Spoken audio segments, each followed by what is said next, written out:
Sveicināti, mani sauc Konstantīns.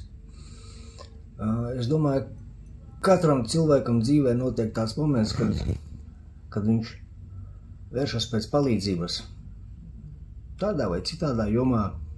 Un man arī tā ir bijis, kad jālūdz palīdzība.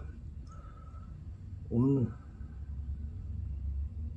Svētā Lukas atbalsta centrs man ļauj mainīt manu dzīvi.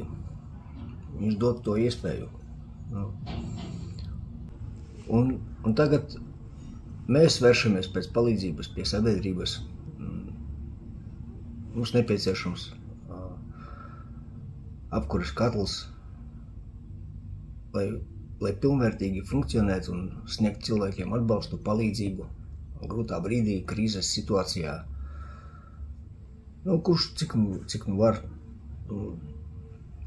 Es vienmēr domāju, cik maksā cilvēka dzīvībā.